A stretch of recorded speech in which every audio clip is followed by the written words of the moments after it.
Her name was Ava Sterling, CEO of Sterling Technologies. Known for her brilliance, feared for her perfection. Her words could end a career, her signature could build an empire. She lived by one rule: never depend on anyone. But tonight, that rule shattered. Her car had broken down in the middle of nowhere, the rain turning roads into rivers. She'd just left a failed investor meeting, frustrated and exhausted, her phone dead after hours of navigating rural backroads. Then he appeared. Ethan Cole, a mechanic from a small town nearby, father to a 7-year-old girl named Lily.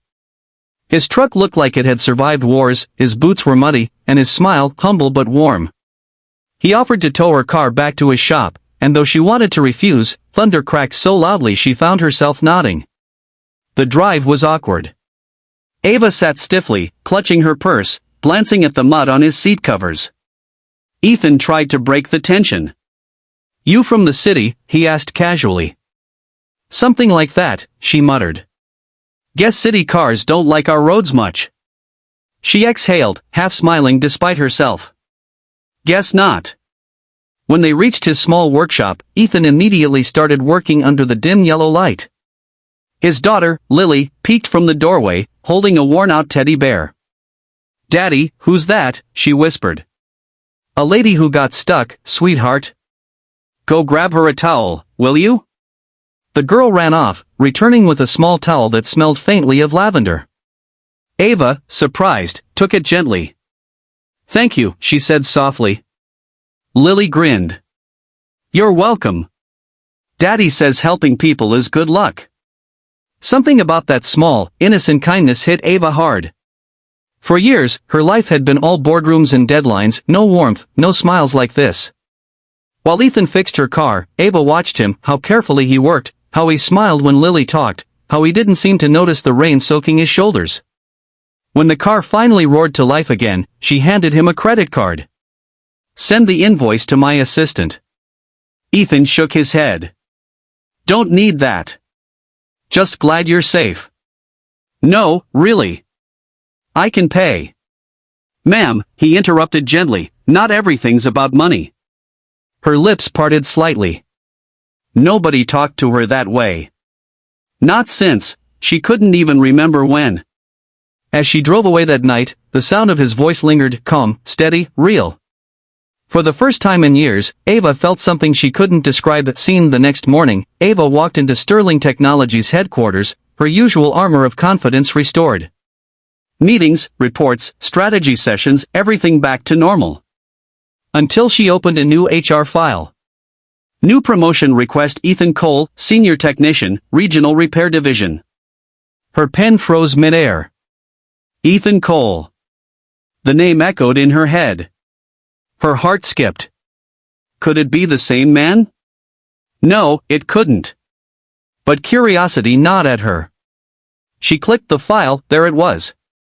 His face. The same tired eyes. The same kind smile. He worked for her. She leaned back, stunned. The man who had helped her without hesitation, without asking who she was her employee. And he had no idea he'd rescued his own CEO. A week later, she arranged a surprise inspection at the local branch, his branch. When she walked in, the entire staff froze. Ethan stood there, wiping grease off his hands, completely unaware. Then his eyes met hers, and time stopped. "You," he said, almost whispering. Ava smiled faintly. "Looks like we're not strangers after all." He blinked, embarrassed. "You're the CEO?" "Yes." He laughed nervously. "And here I was, telling you not everything's about money." She smiled genuinely, not the CEO smile, but something softer. "That was the best advice anyone's ever given me."